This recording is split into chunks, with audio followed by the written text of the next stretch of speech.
एकादशायां निराहारो यो भन्ते द्वादशी दिने शुक्ले वाय दिवा कृष्णे तद्व्रतम वैष्णवे मिहंत। महत्स्य और भविष्य पुराण में कहा गया है कि एकादशी के दिन निराहार रहकर जो द्वादशी को भोजन करते हैं, शुक्ल पक्ष हो या कृष्ण पक्ष, ऐसा व्रत विष्णु भगवान को अत्यधिक प्रिय है। यह भगवान के प्रति हमारे प्रेम को बढ़ाने वाला है। और अग्नि पुराण पर भी कहा गया है एकादशी का भोजन नहीं करना चाहिए, यह व्रत भगवान हरि विष्णु को प्रिय है। हरे कृष्णा। एकादशी के दिन व्यक्ति को अपना पूरा समय भगवान श्री कृष्ण की सेवा में लगाना चाहिए और अधिक से अधिक भक्ति में सेवाएं करनी चाहिए।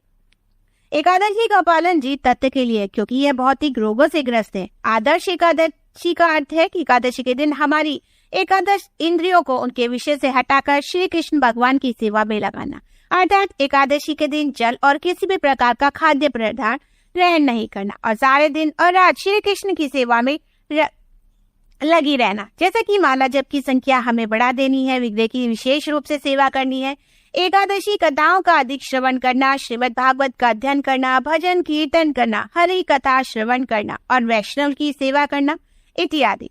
इससे भगवान श्री कृष्ण अवश्य ही प्रसन्न होते हैं। जो एकादशी का पूर्ण निष्ठा और नियम पूर्वक पालन करते हैं उसे उनकी शुद्ध भक्ति प्रदान करते हैं। ऐसे ही पवित्र एकादशी तिथि है अश्विन मास के कृष्ण पक्ष में आने वाली इंदिरा एकादशी। पितृ पक्ष में आने वाली है एकादशी मनुष्य के सभी पापों को नष्ट कर देती है और उसे सर्वोच्च आध्यात्मिक फल प्रदान करती है। यह एकादशी पितृ पक्ष में आती है, इसलिए इस एकादशी का पालन करने वाले व्यक्ति को तो पुण्य फल की प्राप्ति होती ही है, किंतु जिस व्यक्ति के पूर्वजों का किसी कारणवश नरक लोक में पतन हुआ हो, वह अपने इस एकादशी का पुण्य फल अपने पितरों को मोक्ष की प्राप्ति दिलवा सकता है। लेकिन एकादशी तिथि के दिन किसी भी व्यक्ति की श्राद्ध क्रिया नहीं करनी चाहिए, क्योंकि एकादशी वदा नित्य श्राद्ध नैतम क्रम भवे उपवास सदा कुर्यात् द्वादश श्रद्धम आचरे कर। पुराण में कहा गया है एकादशी व्रत नित्य है और श्राद्ध एक नैमिया है।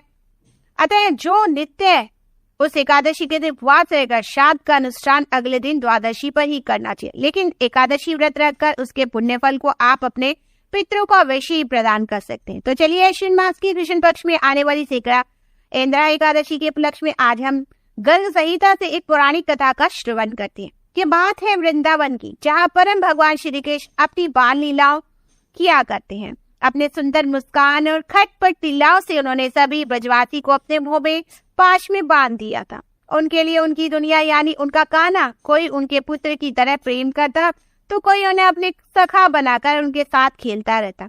किसी के लिए कृष्ण अपने प्रियतम या प्रेमी थे, तो किसी के लिए वे अपने तारनहार थे। इन सभी में गोपियों का प्रेम माधुर्य भाव में था। वे चाहती थी कि कृष्ण उनके प्रति बने और कृष्ण के प्रति उनका प्रेम ही असीमित था।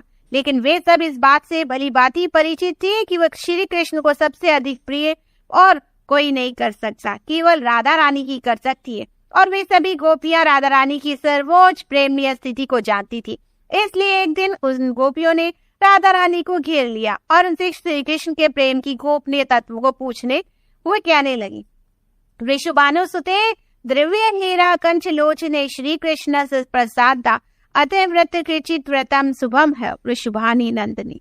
श्री राधिके आप हमें श्री कृष्ण की प्रसन्नता के लिए कोई व्रत बताइए, ऐसा व्रत जो श्री कृष्ण को प्रसन्न करके जो देवताओं के लिए भी दुर्लभ हो। वे भी श्री कृष्ण नंद नंदन तुम्हारे वश में रहते हैं। तुम तो सभी शास्त्रों की पारंगत मानी गई हो, इसलिए हमारे ऊपर कृपा करें। हमें भी श्री कृष्ण भगवान को प्रसन्न करने की कोई विधि या फिर उपाय बताएं। यह सुनकर श्रीमती राधा रानी ने कहा, श्री कृष्ण सदा प्रसदा अथम कुरुत एकादशी व्रतम ते नवसो हरि साक्षात भविष्यति न संशय। अर्थात श्री कृष्ण की प्रसन्नता के लिए आप सभी मिलकर एकादशी व्रत का अनुष्ठान कीजिए, इससे साक्षात श्री कृष्ण तुम्हारे वश में हो जाएंगे और कोई संशय नहीं। यह बात सुनकर सभी गोपियों ने कहा, राधिके तुम तो सभी ज्ञान की निधि हो, इसलिए कृपया हमें ये बताओ कि क्या पूर्व काल में यह व्रत किसी और ने किया था, इससे उसे क्या फल मिला। तो इसका उत्तर देते हुए राधा रानी कहती है, गोपियों सबसे पहले देवताओं ने अपने छीन लिए गए राज्य को पुनः प्राप्त करने हेतु और दैत्यों को संहार करने हेतु इस व्रत का पालन किया गया। इसके बाद एक राजा वह शांत थे, किसी कारणवश उनके पूर्वज यमलोक में चले गए, इसलिए अपने पितरों का उद्धार करने के लिए इस राजा ने भी इसी एकादशी व्रत का पालन किया था और इसी व्रत के पालन के फल के स्वरूप उनके पूर्वजों को परम आध्यात्मिक जगत की प्राप्ति हुई थी। लुक नाम के राजा को उनके ही पाप कर्मों के कारण उनके परिवारजनों ने त्याग दिया था। जब लूपक ने एकादशी का व्रत निष्ठा पूर्वक किया तो उसके फलस्वरूप उसे अपना राज्य और परिवार दोनों ही पुनः प्राप्त हो गए। भद्रावती नगरी में एक पुत्रहीन राजा ने इस व्रत का अनुष्ठान किया था और उसे पुत्र की प्राप्ति हुई थी। इतना ही नहीं, एक ब्राह्मणी को देव कन्याओं ने इस व्रत का फल अर्पित किया था, तो फलस्वरूप उस ब्राह्मणी को धन धान्य से भरपूर की प्राप्ति हुई थी। पुष्पदंती और मालवानो यश थे, लेकिन कुबेर के श्राप से उन्हें पिशाच योनि मिली थी। जब उन्होंने एकादशी का व्रत किया तो वे अपने पिशाच योनि से भी मुक्त हो पाए। पूर्व काल में भगवान श्री रामचंद्र ने भी समुद्र पार कर सेतु बांधने से पूर्व और रावण का वध करने के लिए एकादशी व्रत का अनुष्ठान किया था। प्रलय के अंत में उत्पन्न हुए आंवले के व्रत से नीचे बैठकर सभी देवताओं ने एक समय जगत कल्याण हेतु एकादशी व्रत का पालन किया था। पिता की आज्ञा से ऋषि मेधावी ने भी एकादशी का व्रत किया था और उसी के परिणाम स्वरूप वे अप्सरा के साथ संपर्क दोष से मुक्त हो पाए। गोपियों, यह एकादशी व्रत इतना पुण्य फल प्रदान करने वाला है कि बड़े से बड़े पाप के सुमरे को भी नष्ट कर देता है। एक समय ललित नाम की गंधर्व को इंद्रदेव ने श्राप के कारण नरभक्षी राक्षस योनि प्राप्त हुई थी। जब उसने ऋषि के निर्देशन की एकादशी का व्रत किया तो उसे अपना गंधर्व शरीर पुण्य प्राप्त हुआ। धुंधुमार आदि राजाओं ने भी इस एकादशी के पुण्य प्रभाव से भी परम गति को प्राप्त किया था और भगवान शंकर भी ब्रह्मा कपाल ने भी इस एकादशी के माध्यम से मुक्त हो पाए थे। राजा अम्बरीश, राजा रुकमन, गदा, हरिश्चंद्र जैसे अनेक महान राजाओं ने एकादशी का व्रत करके भौतिक और आध्यात्मिक जगत में सर्वोच्च स्थान प्राप्त किया था। इसलिए हे गोपियों, एकादशी को संपूर्ण तिथियों की परमेश्वरी समझो। उसकी समानता करने वाली दूसरी कोई तिथि नहीं है और इस व्रत के दृढ़ पालन से आप सब भी हमारे प्रिय श्री कृष्ण को अवश्य प्रसन्न कर पाएंगे। इस प्रकार जब गोपियों ने राधा रानी के मुख से एकादशी तिथि की महिमा का श्रवण किया तो वे सब अत्यंत प्रसन्न हुए और उन्होंने भी पूर्ण श्रद्धा और दृढ़ता के साथ इस एकादशी व्रत का संकल्प लिया। इन सभी गोपियों द्वारा पूर्ण भक्ति भाव से किए गए इस एकादशी व्रत के अनुष्ठान के परिणाम स्वरूप भगवान श्री कृष्ण उन पर अत्यंत प्रसन्न हुए और उनकी हृदय की इच्छा को पूर्ण करते हुए उन्होंने माघ शीर्ष मास के पूर्णिमा के दिन इन सभी गोपियों के साथ रास नृत्य किया। तो इस प्रकार एकादशी तिथि अत्यंत पवित्र और सभी व्रतों में श्रेष्ठ है। यह इंदिरा एकादशी भी व्यक्ति को हर प्रकार के भौतिक सुख समृद्धि प्रदान करती है, लेकिन मृत्यु के बाद वह मनुष्य को परम आध्यात्मिक लोक प्राप्त करने का ही अवसर देती है।